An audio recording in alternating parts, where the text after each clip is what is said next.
This podcast is brought to you by Emote Projects Limited. The podcast is for educational purposes only. Seek professional advice to get specific help for your project. Enjoy this week's show. Welcome to An Architect and a DJ Build a Home podcast. I'm the architect. And I'm the DJ. Welcome. Today we are in the home, shall we call it project site? Home. This is the home. John and Nthongase Turner. Thank you so much for having us in your home. You're most welcome. Yes, and in the spirit of full disclosure, let me say, for those who may not know, Nthongase and Mphangela are actually sisters. Not just sisters. I don't know if you can tell, but they are twins. Yes. Seriously. Which makes John my brother from another. Definitely brother from another. But seriously, thank you guys for allowing us into your lovely home. Yes, thank you. Okay, let's shoot away. Okay, so we'll start with just hearing from you why you decided that building a home was the right journey for you. What does having your own home that you've created do for you? I think for me or for us, it's you spend so many years renting, and yet you always want that space of your own. Yeah. That security of knowing that whatever may happen, you've got somewhere safe and secure that you can live. But I think also for people who've rented a long time, the houses you go into, you find something that kind of fits, but being able to design something from the very beginning it fits for us. Yeah. And it's meet our needs, and we're able to put our own stamp on what we want the house to look like, rather than living in someone else's dream or vision. Yeah. Nthongase, any ideas? I think for me, it's been that thing of having your own space and having the freedom to, change it the way you want your space to be, and for you to feel comfortable, even not just for you, but also for the family. Yeah. I think for me, that's been the major thing. Okay. Mm-hmm. I don't know if people can tell, but obviously you're not done yet with the construction of the house. Where would you say you are right now? Oh, yeah, I'm a numbers man. So I think if we're going to put a percentage, probably around about 95%. Okay. We're really waiting now for electricity to be connected, which will enable us to do the lights. But all the fittings, everything's been done. The plumbing, it's all ready. Yeah. The painting is done. So once we've got power, we're hopeful that maybe within 4 weeks of that we should be in a position where we can move in. So we're getting very, very close. And from the time that you actually started with the construction, when I say started, from the time you,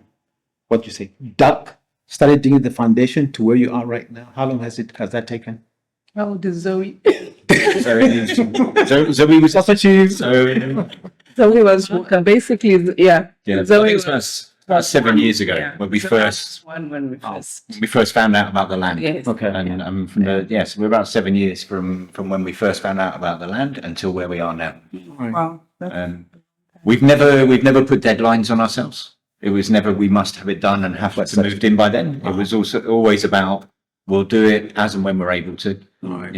There's no debt that we've incurred through it. It's all within our means, and it's been a case of we'll do this stage and work through as and when we're able to.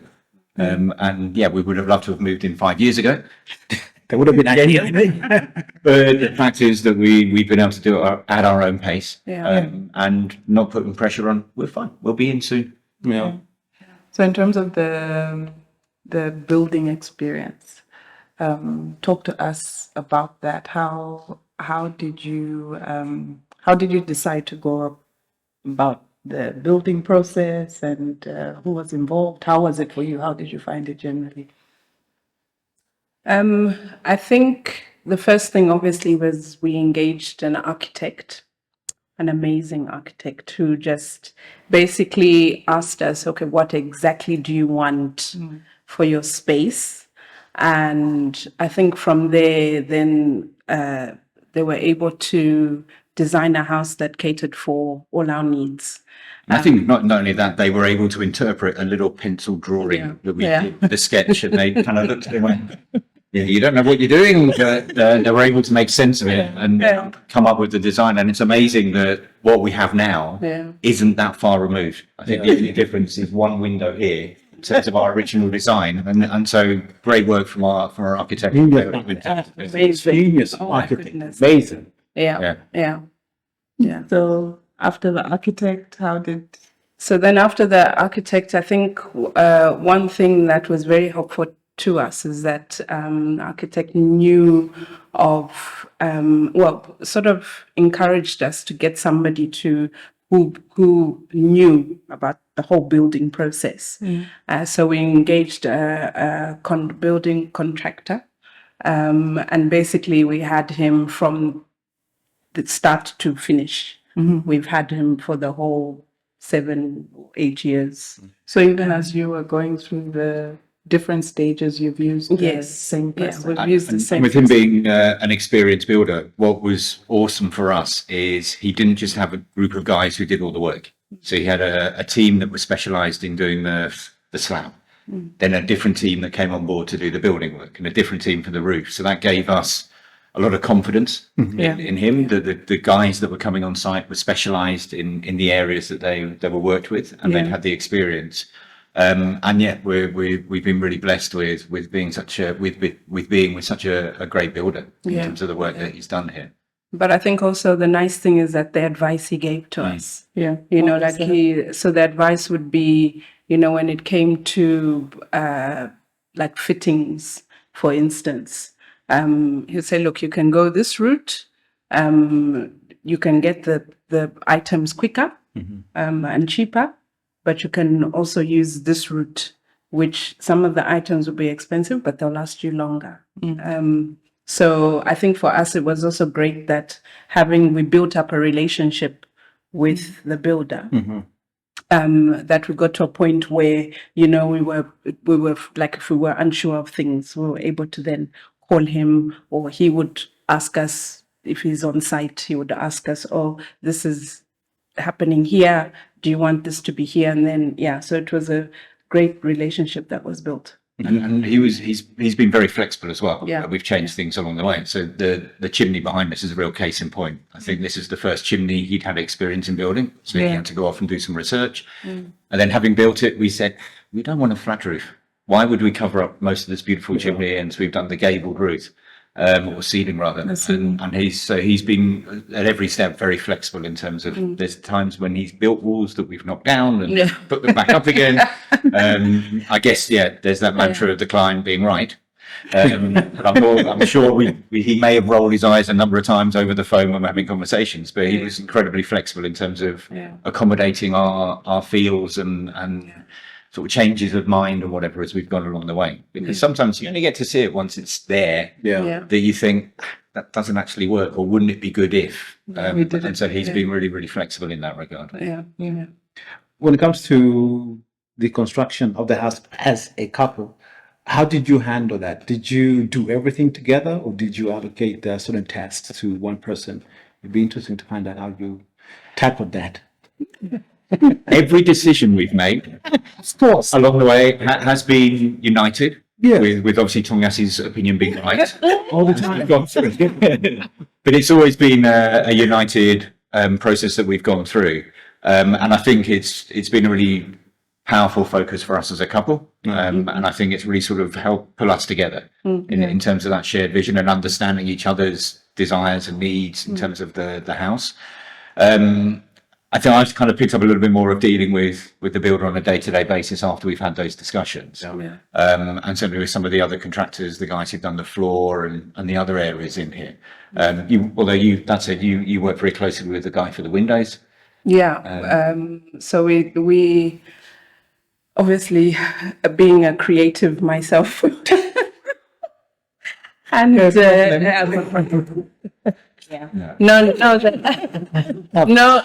thing is that obviously when you're building a house as a couple, you have to be able to have in the back of your mind that it's not just you living in the house.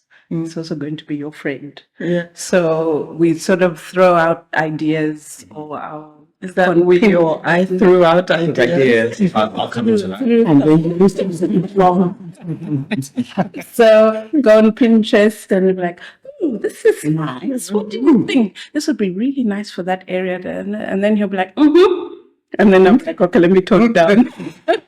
Whereas if I would come forward and say, wouldn't this be a great idea? And I'm just gonna, yeah, no, you're right. It wouldn't work, would it? No. Look, we've worked together on a lot of even the design choices, like even the color choices and, that kind of thing. I think we've given each other the opportunity to also have say in what needs to be here and what, So I think that in that regard, it's also helped our relationship as well. Clearly, it shows. I mean, I can't tell the difference between John. It does. But it's also being aware of, They look alike. Honestly. but I think for me, it's also an awareness of the skills and talents that each of us bring to. Yeah. Yeah, like so I'm a numbers person, and so if I've dealt with more with the finance side of it and overseeing it, because that's more in line with my talents, Nthongase as an art teacher and with the experience of interior design, it would be foolish for us to say that John's going to decide what colour the wall will be behind us. And Nthongase, that leads into her skills and talents. And that's why she's taken the lead. And when I've suggested things, she's pointed out that maybe I need to think a bit more broadly, which has been really enriching for me as well. It sounds like it. But the main thing is we've arrived at this, and I think, speak on both of us, we're really happy that we're calling it a house because that's what it is at the moment. When we finally do get to move in and all the finishing touches that the Nthongase particularly will influence, that's when it's going to become a home. And it will take on a whole different life in that regard as well. So what has been the best part of the journey for you? Any highlights? I think it's seeing all the different stages happen. There's things like when you look at it on a piece of paper when we got the drawings from the architect, and you kind of think, is that going to be big enough? Is that going to work? And then the slab goes down, and that was a big step. And then, it was about 6 months later that the walls started going up, and you start to think, geez, why did we build something so big? And then the walls are up, and then you're kind of, actually, I don't know if these rooms are going to be big enough. And then the roof went on, and just all those different stages along the way that it's just, wow, we're getting closer. And then the floor and all these different parts, and just seeing it come alive, I think is one of the big things for us. I think for me it's the kitchen. The kitchen. The kitchen. The kitchen. Kitchen. I cook sometimes. But Truth be told, we do. I cook sometimes. You're very good at it too. Times and I think my passion is more baking, but I prayed for a husband who could. That was the top of the list. Gave me a husband who can cook. So I think the kitchen was for both of us. Because even now where we're staying, I mean, the kitchen is very small. I think even just trying to maneuver, having 3 people in the kitchen is a mission.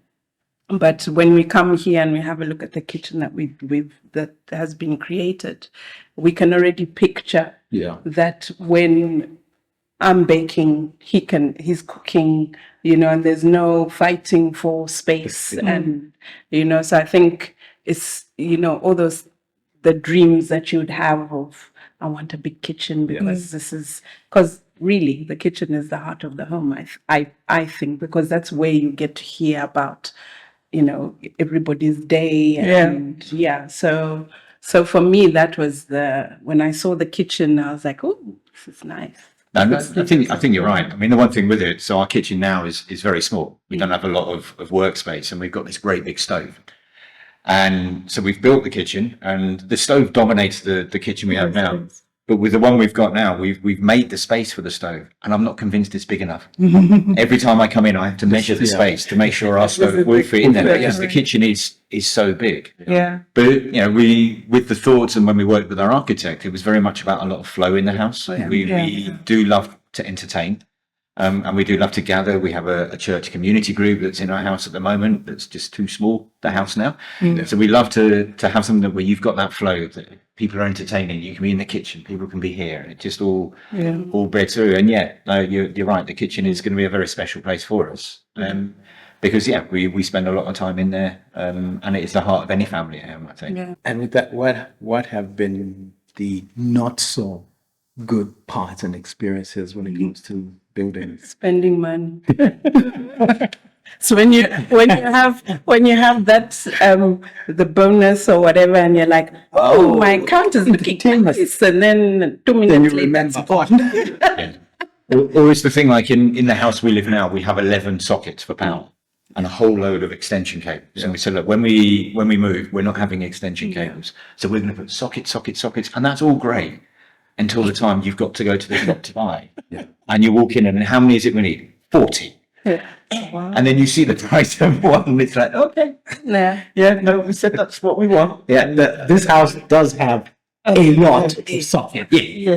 And for good reasons. 100%. So but it's some of those things, as long as he says, you see it coming, you may as well just put my salary straight to this shop or this hardware place as we go through. And I think sometimes it's that delay where we've said we wanted to not put a deadline on it. And it's like, I really want to move on patience. And the challenges we've had with a significant time span in terms of the getting connected with electricity. With hindsight, I think we should have put it in 2 or 3 years ago. But we kind of got to a stage where we weren't too far from being finished and then put the applications in. And I think if we could give any advice without wanting to preempt any questions, but to people who might be going through this before later on, get that done as early as well. Once you know what your needs are and you've engaged with an electrical contractor, get that application in quickly because unfortunately it does take a long time. And it's unpredictable in that regard as well. So if you had a magic wand and you could take this journey again, correct it, do things again, what would you do differently? Was this COVID? Because we've been in a kitchen by now instead of this. It's a headache. Oh my gosh. It's been a test of... It's been a frustration. Yes. But it also teaches about perseverance and resilience. But definitely that would have been the big one, I think. Doing that sooner. Okay. In terms of other stuff, I don't know really. I think as long as it may have taken, I think we're very calm and happy with the fact that we haven't rushed things and that we've done it the way that we have, and we will get in here eventually. Why put pressure on yourself? Because then if you put pressure, you're going to cut corners. You won't maybe get the finishes that you want. That was another thing that I'm really glad that we did as we went along the way, was we didn't wait until it was finished to buy our finishes. So we bought them as and when we were able to, as and when we saw. So, we've luckily our son, we've been in the UK. So we've been able to use his bedroom as a store for toilets, for lights, for all these other bits and pieces. But we've been able to do that along the way, which if we'd had to do that in one hit, it would have been financially, it'd have been impossible. So the fact of going bit by bit, and already we've got the curtains and the curtain rails and all the things that are ready for us. So that also helps accelerate, but it's meant that sort of planning, just if only we thought of Zesco. I guess in a way you've answered what was going to be my next question was, what advice would you give those embarking on this journey? But I guess you've answered it. I mean, or you have something else? Well, I think, definitely once you've established, because I think sometimes you have that idea of what your home that you're building, what you want it to look like. But it's so important that you actually seek for help, because it's very easy to say, oh, I want to do that, I want to do this, and then you get overwhelmed.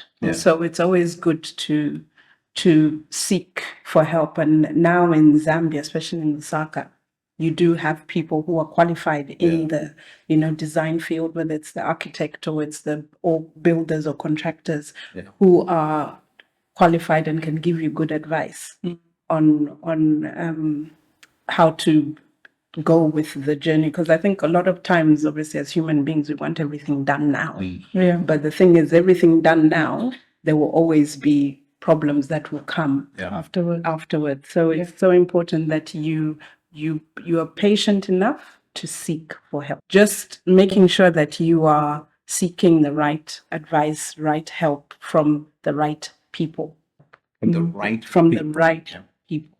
Yeah. And also not cutting corners. And it's very easy to do so. Yeah. Just a quick question. Did you use a Zambian contractor? Yes. Yes.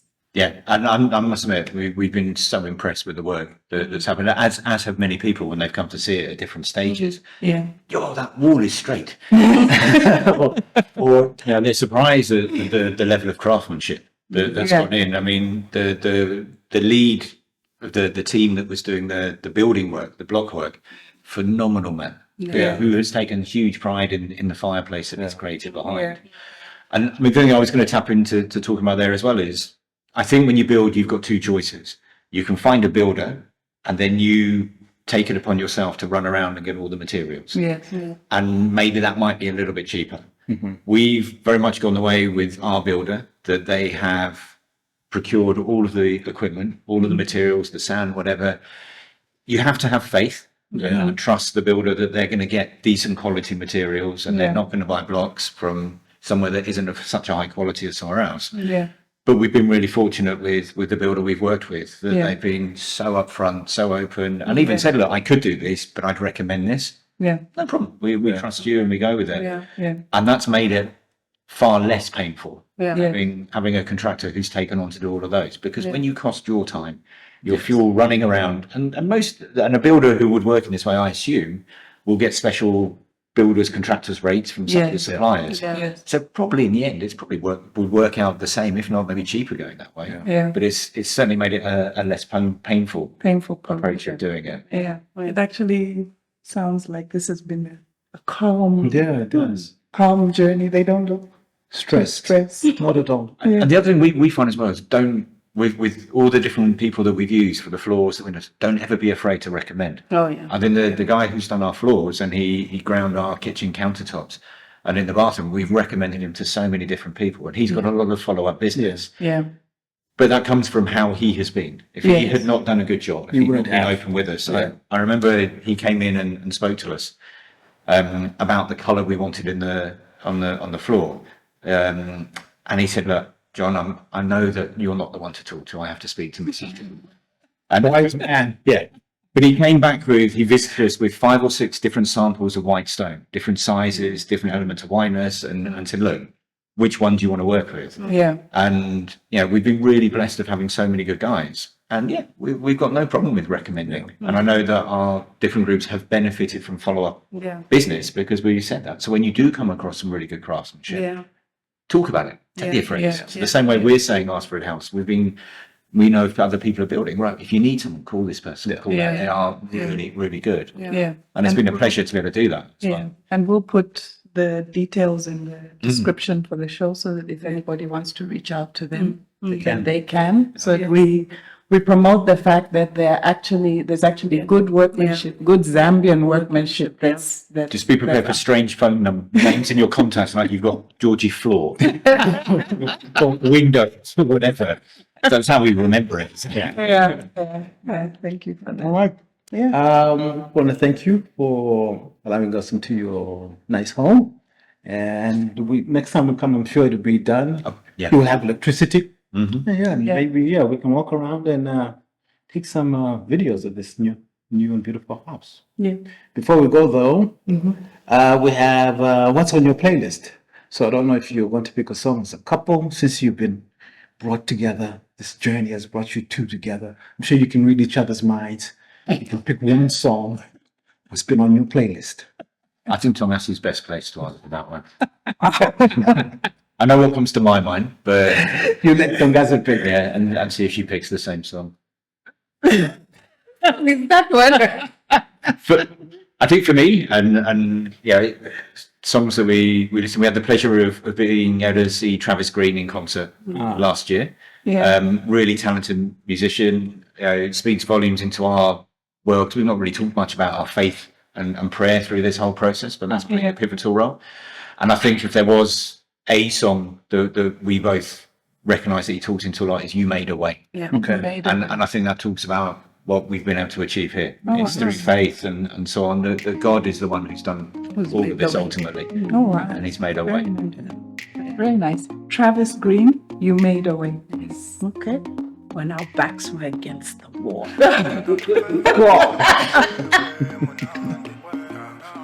That's definitely the Pentecostal. But yeah, thank you, John. Thank you, Nthongase, for allowing us to invade your space and for sharing your experiences. I'm sure we've learned a lot, and I'm sure our viewers and those who listen to the podcast have. Thank you so much. And please come back when it's finished. Yeah, I know you will, definitely. Thank you, and we will see you soon. An Architect and a DJ Build a Home podcast has been brought to you by Emote Projects Limited. The show is hosted by Kalenga, he's the DJ, and me, Mphangela, I'm the architect. Media by Monkey Business Agency. Music by Bless the Creative.